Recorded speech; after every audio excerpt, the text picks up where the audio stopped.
Hi guys, I got some random news for you, so let's get this deal started.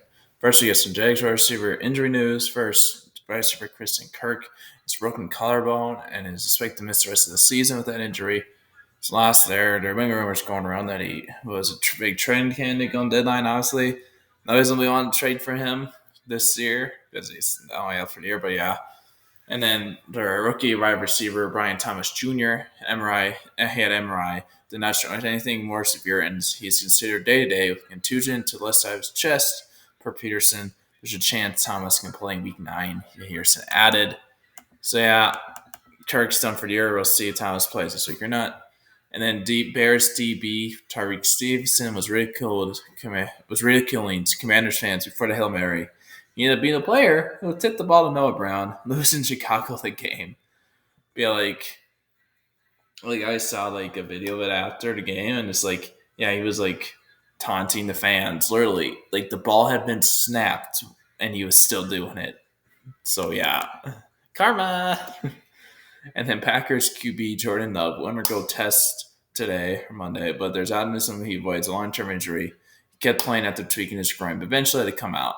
No worry down on availability for next Sunday's showdown against the Lions. Sounds like that's a big game, division rival.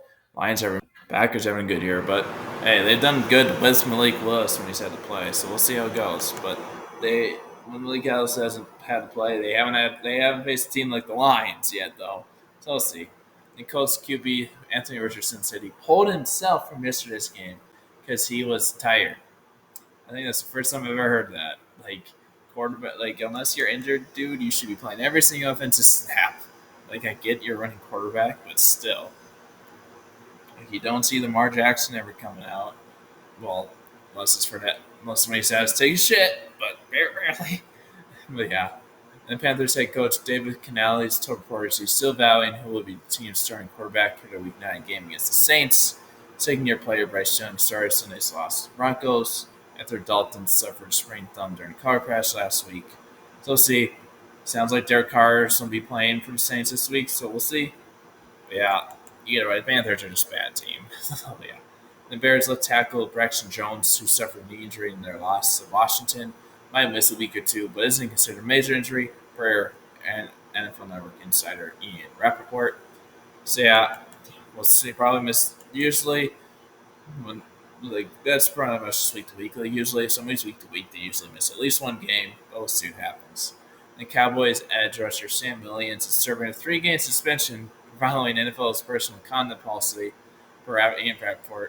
Williams was arrested and charged with possession of a controlled substance and unlawful carrying of weapons in Frisco, Texas, on August 23rd, 2023.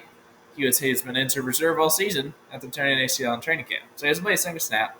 But yeah, it's like, I don't know why you do it now. Like if you don't give a suspension, might as well do it next season. Just, yeah, it's a little late, but at least then he actually will miss a game and then he regrets it. So it's just like that doesn't affect him. He wasn't going to be playing those 3 games anyways, unless you can't start suspension into reserve. But I don't really know much about that. That could be happening, but yeah. The Patriots are trading outside linebacker Josh Uche to the Chiefs for 2026 sixth rounder. So yeah, Chiefs had some edge depth, and Patriots get rid of somebody, get an extra late round pick. So yeah, his I think Uche is a free agent. Let me do. So yeah, Uche is a free agent, UFA this off season. So he'll probably end up leaving. We'll see.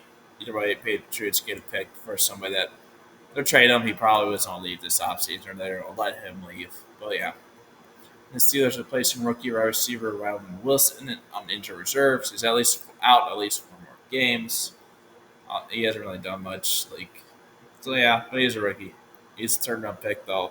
Steelers seem to do great with day 2 wide receivers in there. So yeah. And then get some other Anthony Richardson news. Colts QB Anthony Richardson is the worst single season completion percentage of any QB in the last decade at 44.4% through the season. So say no one in the Vikings secondary will probably have to probably up that a little bit. But yeah, this doesn't look good for him because like It's like, yeah, we all knew he was a developmental quarterback coming out, but it's like you're hoping him to show some better flashes in the second year, even if he did miss most of last year. And like, it's not like he's in a bad system. Like Joe Flacco's looked great when he's played for the Colts. So yeah. And then following his season-ending injury, there's uncertainty on whether Chris Godwin, wide receiver for the Bucks, has played his last enough snap for them. Yeah, after 8 seasons and two contracts in Tampa, Godwin was set to become unrestricted free agent in March, so he can go anywhere. Can say it's up to him, really. They honestly, the Bucks, it's franchise tag him. I just doubt they would just coming off a season-ending injury. You don't see that a lot, like teams franchise tag players coming off season-ending injuries, even if they are free agents. But we'll see.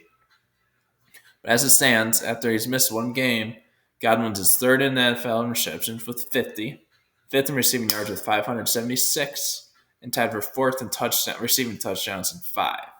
Godwin is 28. He was on pace for his 6th 1,000-yard season, and he was playing himself in our big payday this offseason. The severity of his ankle injury complicates his upcoming free agency markets and his future with the Buccaneers. Sucks for him. Just like if you were going to free agency coming off a major injury like he is, it always hurts your contract. That always hurts like what contract you're gonna get, your leverage, because you're like, well, like teams will be like, well, yeah, you had a good year before you got injured, but you also missed most of the year. It just sucks that it happened on meaningless play because the game was over, but he was still in there. But yeah. Hey guys, thanks for watching. Hope you have a good rest of your night.